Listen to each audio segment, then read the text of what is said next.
Hello and welcome. I'm your host, Goblin Kwain. Thank you for joining me. We are going to read some stories tonight, and these tales definitely fall under the category of high strangeness.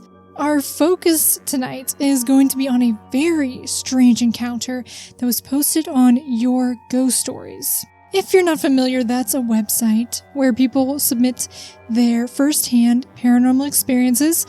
I like to find the weirdest ones I can find on there, and I do have a whole series of me reading stories from that website called Ghosts with Goblin. And so we're primarily going to be reading from that website, if not exclusively.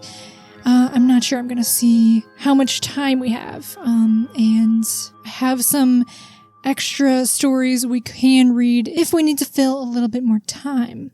So what's great about Your Ghost Stories is, and we'll get into this a bit later, but I really like that I've been reading it for a long time, and I like that they foster a community and really pride themselves on getting genuine experiences.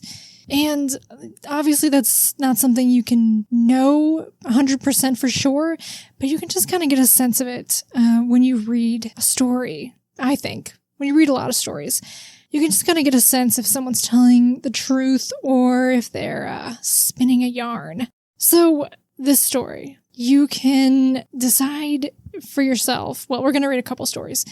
And you can decide for yourself if you think these are genuine experiences or if they're just elaborate stories that someone has put on the internet and passed them off as a genuine experience. But I love finding patterns in stories that I read and experiences. That's why a lot of the videos I do are according to a predetermined theme, because I just read all these stories. I rifle through so many stories, and then I start to pick up on patterns and different themes in stories, and it just fascinates me. And I know the human brain has a predisposition, gets a warm, fuzzy feeling from recognizing patterns, and I certainly do. But the theme tonight, the recurring imagery, pattern, what have you, in these stories tonight it's a very specific and strange one. So, how we're going to do this tonight is I'm going to read this story. I'm not going to bury the lead. We're going to start with this very odd, long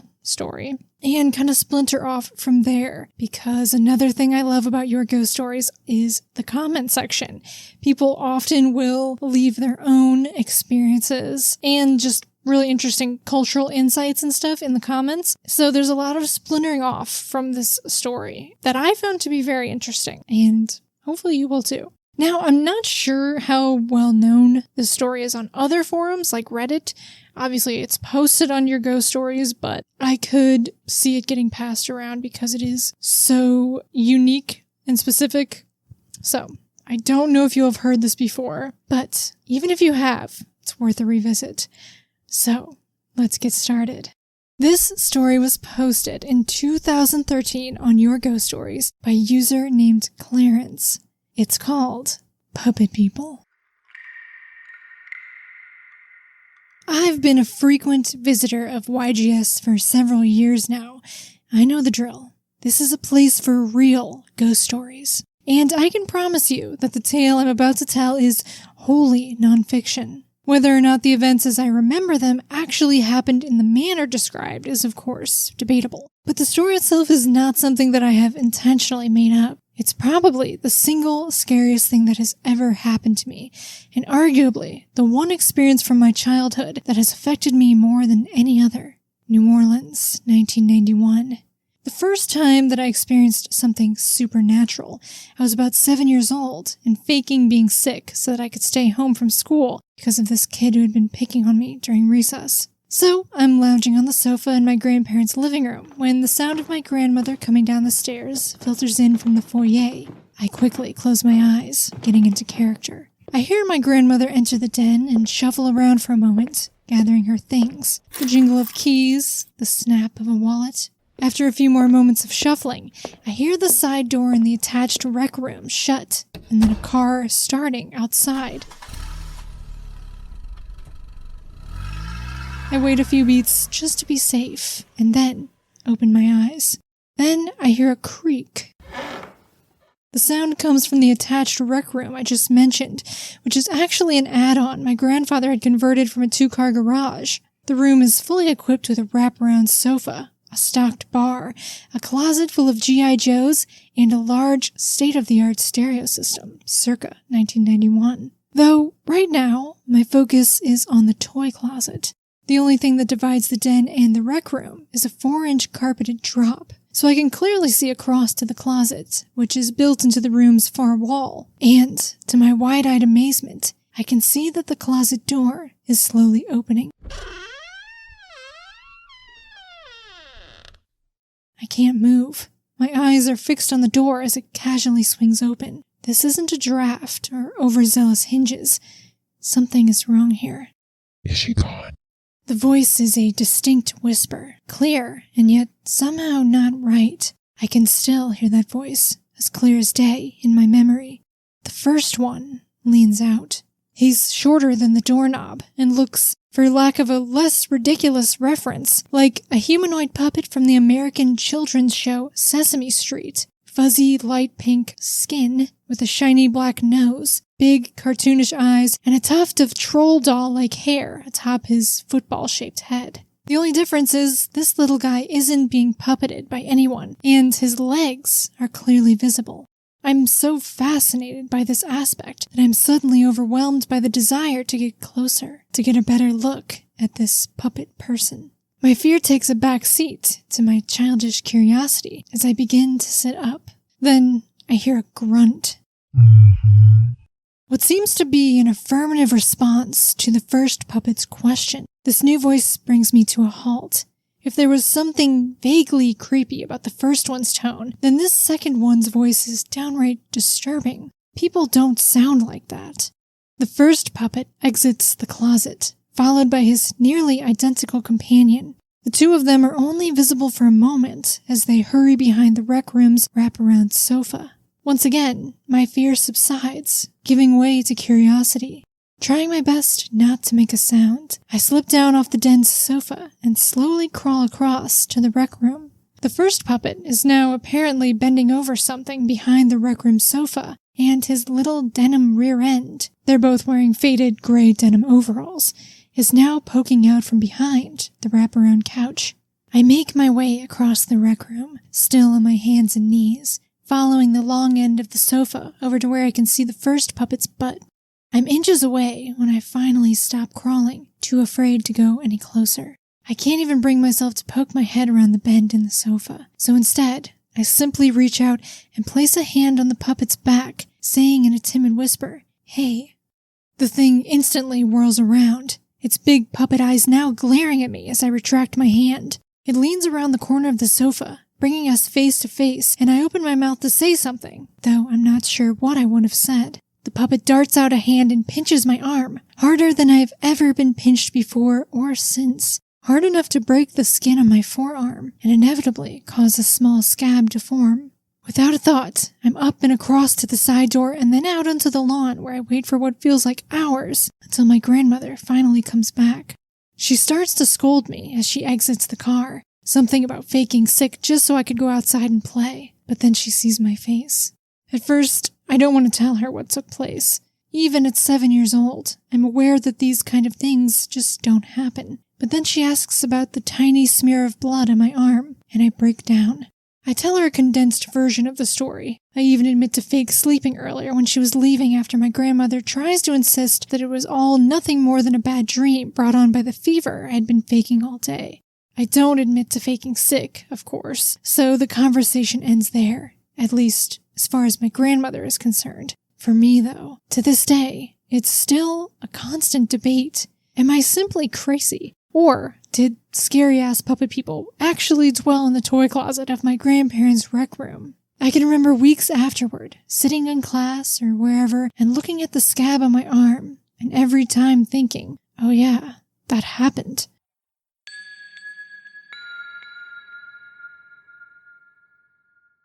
Now, that's a good story. Maybe you think it's too good.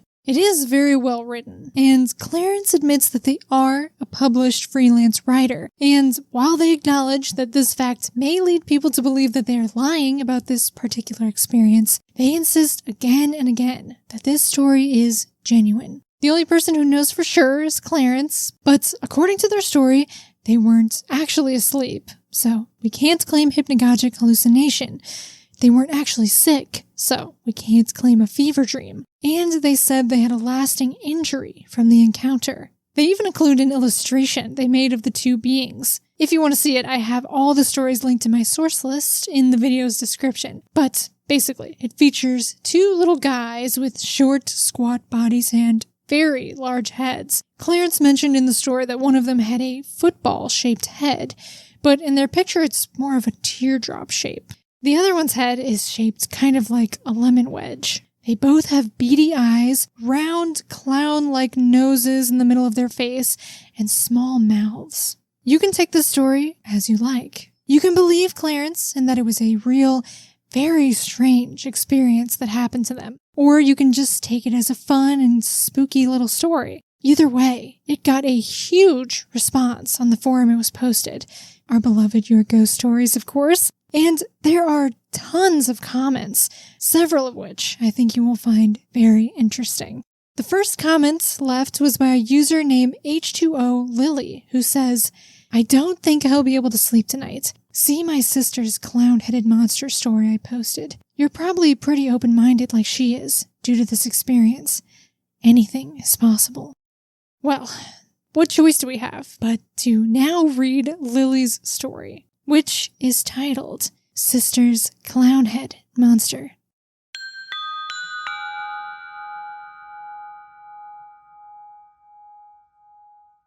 During the early 70s, when my family lived for a time in Fresno, California, my mom decided to divorce my dad and moved herself, me, and my little sister Ruth into government housing, which was not bad. I thought the little semi-detached two-story houses were cute with their wooden floors. Once I fell down the stairs, maybe pushed, but I was very adventurous and was probably practicing my flying. Luckily, I didn't break my neck and was only a little bruised. Another time, I rolled off my bed and fell onto my metal dollhouse. There were no lawsuits back in those days, so the manufacturers of metal dollhouses were at liberty to produce razor-sharp metal objects for children to disassemble and play with. But nothing supernatural ever happened that I knew of. Then, just a few years ago, my mother mentioned the ghost your sister used to see in our house in Fresno, and I soon got the story out of my sister. This is what she says happened to her.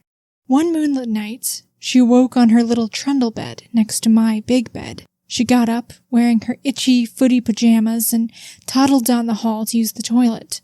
When she returned, there on the floor was something she had never seen before. Something that looked like a clown's head was moving back and forth around the floor. It was slightly larger than a volleyball and had a painted look. White skin, wide, grimacing reddish lips, and huge yellow googly eyes that were rolling around in their sockets. She remembers nothing definite after that, which I have read indicates a possible nightmare in children. She says she may have run to our mom's room and jumped into bed with her, but she's not sure. "You left me in there with that thing?" I asked her.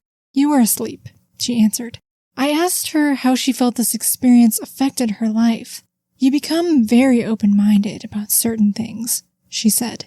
"One thing I know, Ruth was an extremely intelligent child who well knew the difference between make-believe, dreaming, and reality."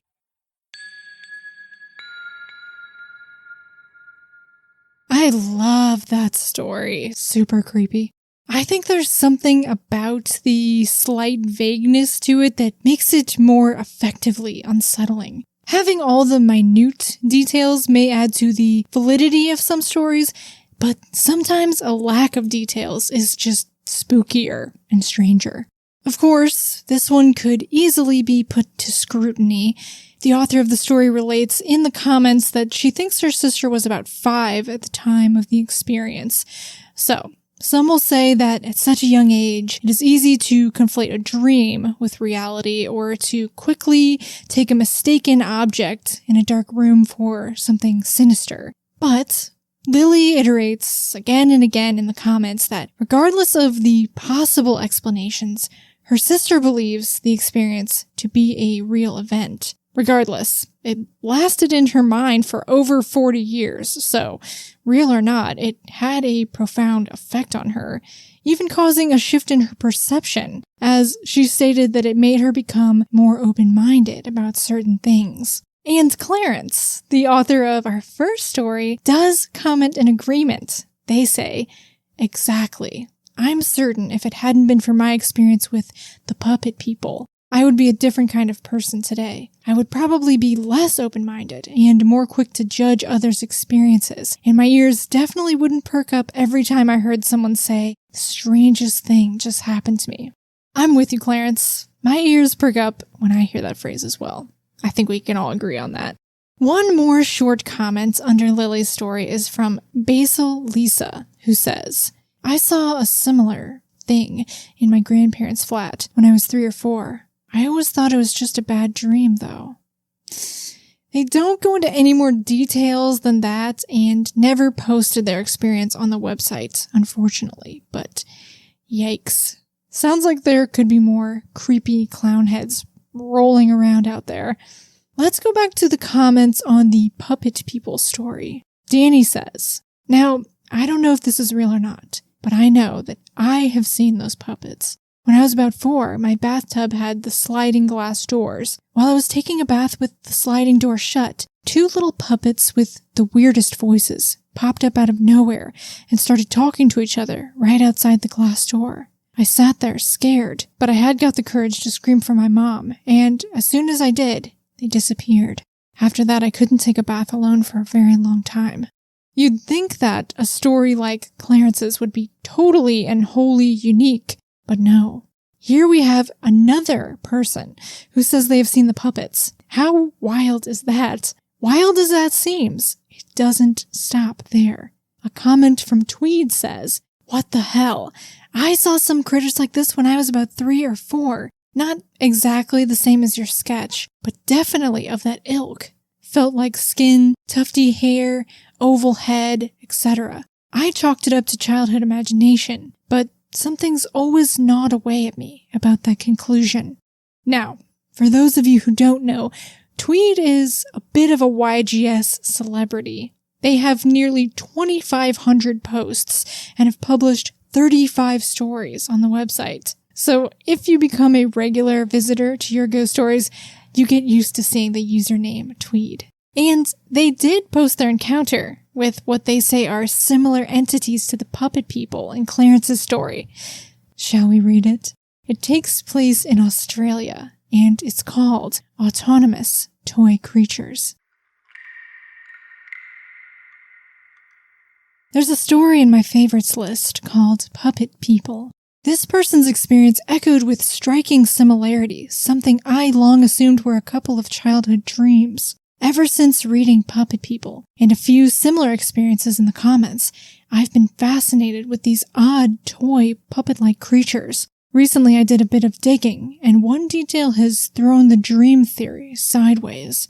Approximately 1985, I was around 4 to 5 years old, living in the same house where I saw my first ghost, my guardian. I could write an entire volume about my love for that house and garden. It was the best place to grow up in. One of my favorite nightly activities, or bedtime procrastination techniques, was to climb onto my parents' bed while they were kicking back in the lounge room. I was pretty proud of this accomplishment because it was a waterbed. While on the bed, I could reach and switch on the bedside lamps. From here, I would pretend to be a panther prowling around the slow-moving surface until I eventually fell asleep. One such night, I conked out and curled up to have a doze. I noticed a spider on the wall and recognized it as a huntsman. The huntsman is a large Australian spider, which looks like a brownish, hairy tree tarantula, but this huntsman on the wall was different. It was, for lack of a better description, colorful. I recall red and yellow patterns and a slightly different brown. Its legs were thin and tapered. It had only 4 legs and was striking a star pose. There was something very strange about this huntsman. I stared at it in wonder. As I gazed upon this peculiar huntsman, my attention was broken to the sound of murmuring voices, clear and deep, but muffled. At first I thought it was Dad from the lounge, but the muffled voices were coming from a much closer source. I glanced around. Nothing. I looked back at the huntsman. I was looking to the left when I saw out of the corner of my eye my parents' curtain wardrobe move. The curtain wardrobe was a wardrobe without a door. My dad put a curtain on the front as a makeshift door. This fabric had moved. I looked to the wardrobe curtain. The voices were still murmuring. Then came light, quick footsteps on the floor. I don't know if I could hear or understand what these voices were saying. What I can remember is one saying, "Quick," and "Hurry up." From the middle of the bed, I slowly inched to the end of it, to where the wardrobe and voices were. I peeked over the end of the bed and saw what looked like an animalistic doll-sized toy looking out of the wardrobe toward the bedroom door. I heard more murmuring. I looked to the door where this entity was looking and saw another similar-looking entity running out of the bedroom. I only saw this one from behind. I didn't see his face. He was wearing a yellow-striped t-shirt and blue shorts. I looked back to the first one. He slowly slid behind the wardrobe curtain.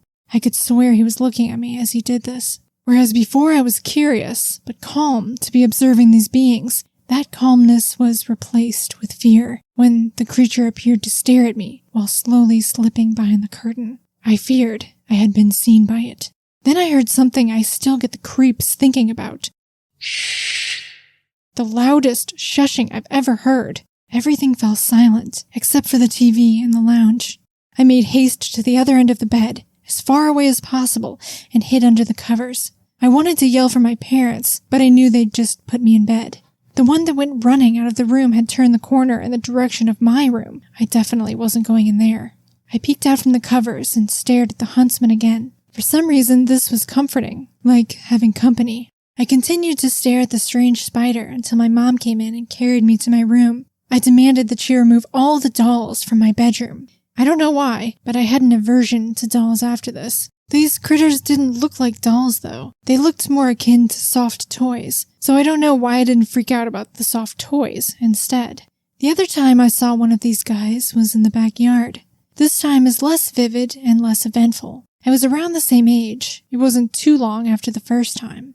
I was playing on the lawn and heard a deep, resonant voice again. Immediately, I remembered the night I saw the colorful huntsman. I looked to the direction of the voice, which was coming from a part in the backyard which was completely overgrown and gnarly. In the direct sunlight, I saw a light pink-skinned toy-like thing with black eyes, nose, and frizzy sort of hair wearing a sweater, scampering into the overgrowth. I didn't see or hear anything more than that. The appearance of these creatures were similar, but each had their own unique look. The two whose faces I saw both had black, beady eyes, black noses, and red lips. Their skin looked like it was made of smooth cloth. Their hair was frizzy, as if it had been teased. I'd guess they were around 1 foot tall, but they varied in height and build. The one peering from the curtain wardrobe had dark, brownish, orangey skin and bright red lips.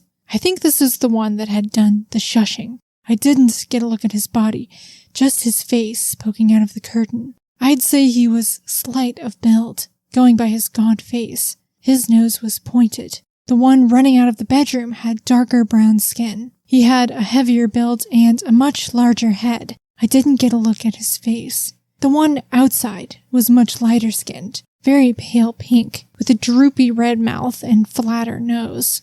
These weren't toys of mine. Never seen them before or since. They had limb mobility, expressive faces, dexterity, and motor skills. The murmurs I'm not sure about. It could have been a language, or just groans. My memory is vague on that. They all sounded male to me, all very deep. Not what you'd expect from a small, cute toy. While I read Puppet People, I shouted at the screen, "No way! This can't be true. Those were dreams I had." And similar self-affirming statements, because that encounter echoed mine and both seemed insane. I've thought about those toy-like creatures a lot ever since, teetering on obsession, really. I decided to look into the huntsman from the first time. There's no such thing as a colorful four-legged huntsman. I took to the internet in a quest for answers.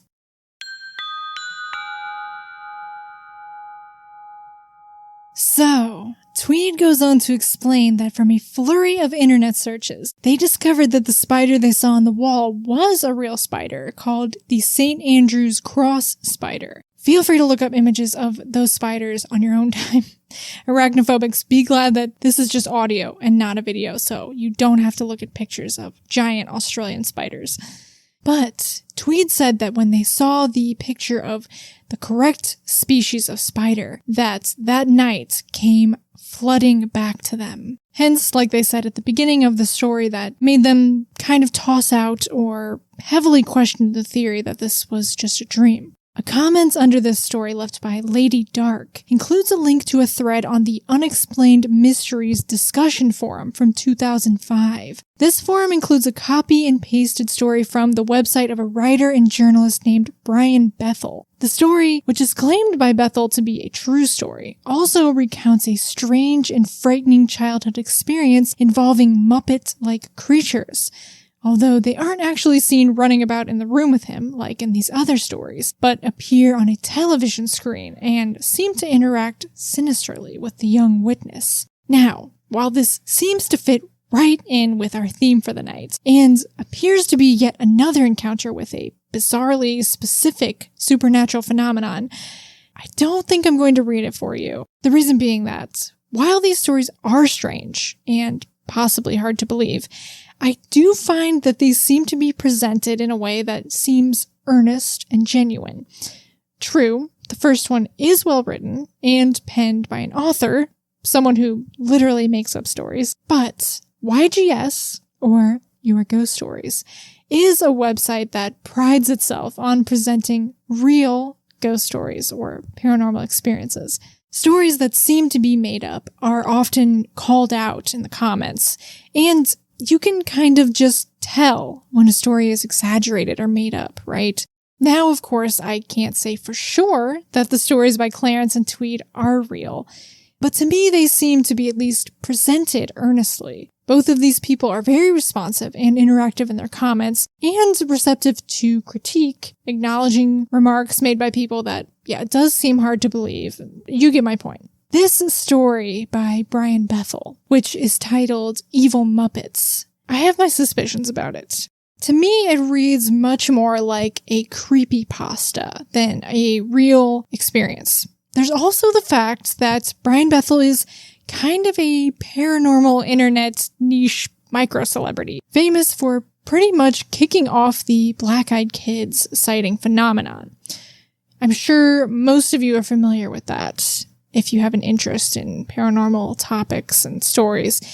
But if you aren't, we'll get into it someday. But basically, Brian Bethel is known for an experience he claims to have had in 1996, where he was approached by two odd children who notably had completely black eyes and were just markedly creepy for the things they said and their demeanor and other things. And this became the first of what would come to be many of these types of sightings, even kind of following a formula that he set in place in his experience. I'm not saying necessarily that his story and other Black-Eyed Kid stories are all fake, I don't know, but they do seem to follow a pattern, and his was the first of many that kind of developed a whole supernatural subspecies that are now called Black-Eyed Kids, or Black-Eyed Children. So yeah, basically I don't know about his Muppet story. That's the reason I'm not including it. If you want to read it, you can Google Evil Muppets, Brian Bethel, spelled Bethel, and it should be the first thing to come up. And there is another experience someone shares in the comments of that thread, but I have my doubts about that one as well. Let me read one last comment from under the Puppet People story. Actually, I'm piecing together a few different comments, but they're all from the same user about the same experience. Oatcake says, I just came across this and had to comment. I've seen something similar and always put it down to dreams, and haven't ever really mentioned it even when talking about the paranormal with friends. I just remember laying in bed and the door creaking open. They popped their heads around my bedroom door when I was about 3 or 4. There were 5 of them peeping around the door, their heads one below the other. They said boo and started talking in fast gibberish. Then they ran over to my bed to tickle me. I remember one looking like a muppet I'd seen on a Muppet's Christmas Carol, one with orange hair and a long face, similar to that. I can't recall if it had happened before, but I remember telling my dad the next day to not let the Muppets tickle me anymore. I had always thought it was my imagination, but reading this has made me feel all funny like pins and needles. It's very odd to see others have seen the same thing. I have submitted 2 stories to the site, totally separate from this story, purely because I never even thought that the puppets I saw were real. But reading all these accounts has sent shivers down my spine, and I just don't want to think about it anymore. At the same time, I had dreams of cartoon people, looking like people I knew, but in cartoon form. I don't know if the 2 are linked, but again, I hate to think about it. I remember vividly the last dream I had about them. They told me they had to leave and were hugging me one by one. Then I never dreamed of them again. The 2 probably aren't linked, but because they are so bizarre, they are encounters I haven't really told anyone. I had the biggest chill reading this story. I just can't believe it. Very, very strange. No matter what, you can tell that these experiences left an impression on those who experienced them. And while nearly everyone had just put them down to strange dreams, or perhaps nightmares, reading another similar experience has given them validation regarding a suspicion they had that they were more than just that. So, obviously, it's easy to say that these were dreams or a child's imagination or what have you. But, assuming that all these encounters actually took place, what are these creatures? Let's muse on that a bit. The most obvious answer would be that they are toys that have somehow gained sentience a la Toy Story, but no one in these stories remember owning these toys that they saw, so it's not like they just wandered out of their toy box or closet. They seem to have come from somewhere else. And while these experiences are posted on a forum called Your Ghost Stories, I think it's safe to say that these puppet people and rolling clown heads and such aren't ghosts, if we're going upon the definition of a ghost as being the ethereal form or presence of a deceased person. In the comments section of the first story we read by Clarence, user Isandu says, "Could this have been an alien encounter? I've read some aliens have been described as very small and stout creatures, wearing what appear to be coveralls. I could see your 7-year-old brain interpreting what you saw as puppets wearing denim. An alien encounter does seem like a more plausible, if we can use that word here, explanation than a ghost. There are qualities in the description of the puppet people, definitely in the first story, that do bear resemblance to people's reports of UFO experiences. The heads that are disproportionately large compared to the body, and, like Asandu said, the matching overalls. A few people in the comments also mentioned that they get fae vibes from these creatures, meaning that the puppet people remind them of fairies. And I could see that you could possibly liken them to goblins or some of the more mischievous or devious type of fairies, even down to the pinching that happened in Clarence's story. A comment on Tweed's story from Lady Dark says this: "Between Tweed, Clarence, and Brian Bethel's accounts, I find myself thinking Seelie and Unseelie Court. For those of you who aren't familiar, the Seelie and Unseelie Court are 2 categorizations of fairies that occur in Scottish folklore. Basically, it means good and bad fairies. The Seelie courts are the trooping fairies that appear in groups and are generally benevolent, often appearing around twilight. The Unseelie courts are solitary fairies and are considered dangerous and evil, usually seen at night. In the case of the stories we read, I'm definitely thinking these creatures would fall under Unseelie. Lady Dark also suggests that the puppet or toy-like appearance of these entities may, quote, reflect a current cultural perception of what little people, or fairies, should look like, shifting from the goblin-y creatures of a couple centuries ago to Muppets. As to who determines how fairies would look, us or them, I don't know. Another question is whether more traditional-looking goblin-y things are still sighted, implying that these two concepts exist concurrently. If they do, it begs the question as to whether that proves they are a different thing versus whether they could be the same creature with a shifting appearance. If so, would that be evidence that the lens of the viewer determines their appearance? Do only children see them as Muppets because they're the ones with the recent exposure to Sesame Street? And adults see goblins, again, because they just don't picture Muppets as real or whatnot anymore. If only it were possible to track sightings and graph results by generation and by frequency, looking for cross-correlations such as whether goblin sightings are declining as Muppet ones increase. Unfortunately, when only 3 instances are known, you, Clarence, and Bethel, all that can be done is a case study, and there's just not enough information to conclude much of anything.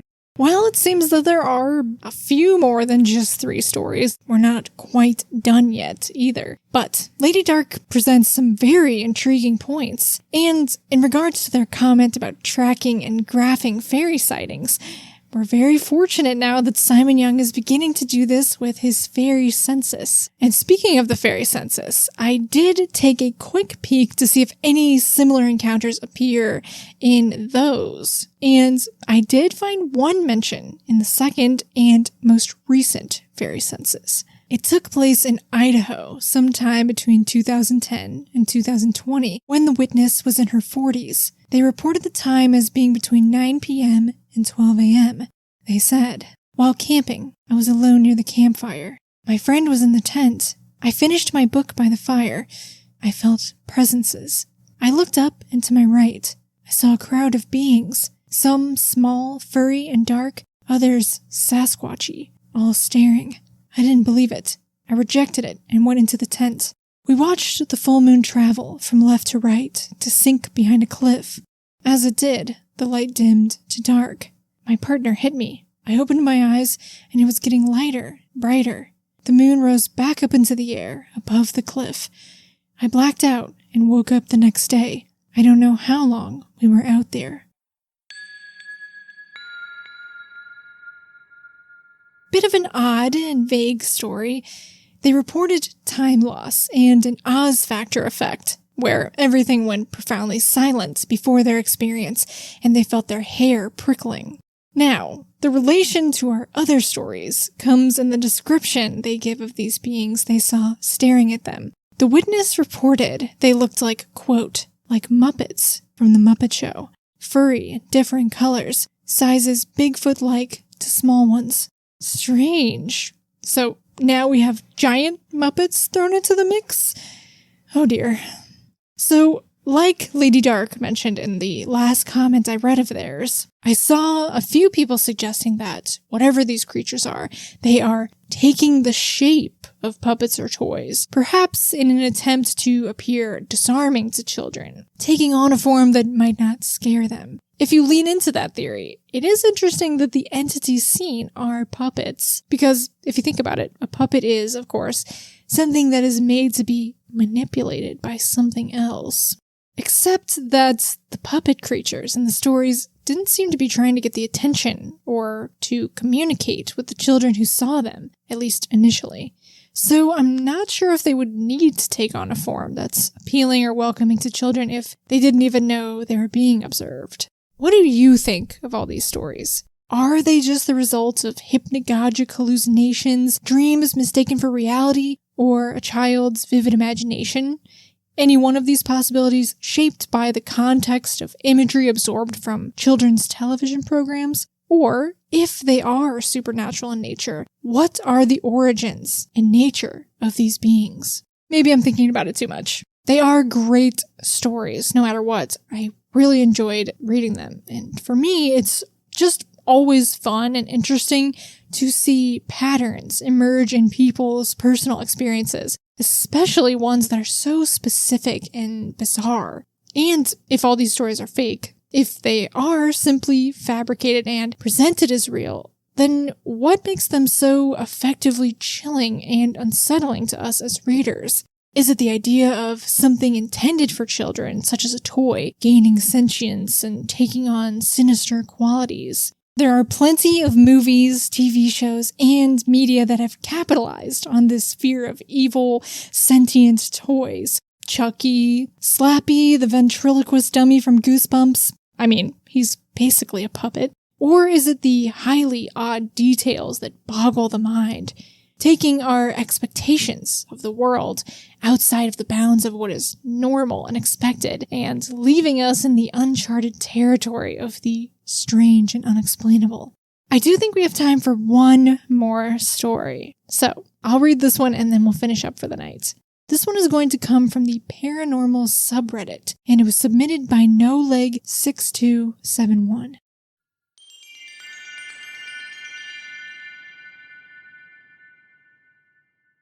I first want to start out saying that I am a complete skeptic when it comes to most paranormal experiences. I don't discredit anyone who had a paranormal experience. I wasn't there.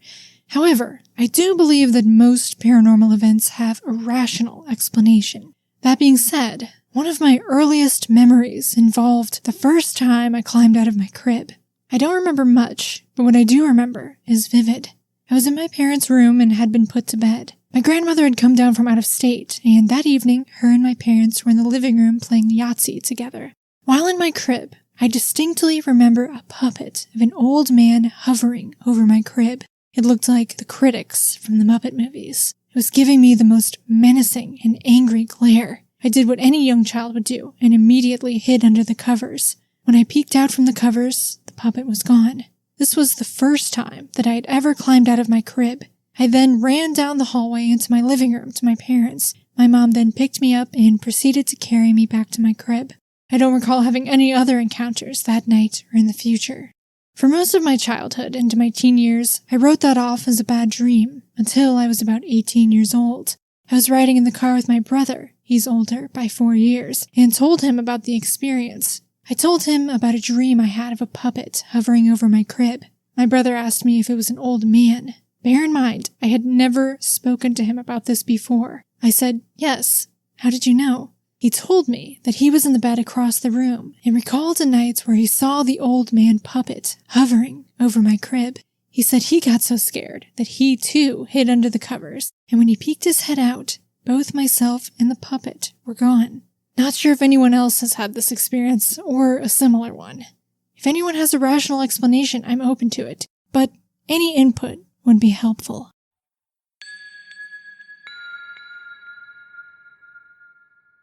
Unfortunately, no one commented on their story, so they never got their requested input. You let me know what you think. And if you have any odd stories of your own, especially if they involve puppets. If there's more out there, we need to know. Alright, that's going to be it for tonight. Hopefully this has been fun and interesting to you. I found the connections between all these stories to be fascinating, and I know I'm not the only one. The response to most of these threads involving these puppet stories shows that there's something about this topic that just really piques people's interest. While that's all the stories I have on the matter for now, I did see a couple people in various Reddit threads making reference to 2 videos by the YouTube channel Beyond Creepy that contain stories concerning Muppet-like entities. So, if you feel like you need even more Muppet stories, I will put the link to those in the description of this video if anyone's interested. For now, thank you very much for joining me, and I will see you soon. Good night.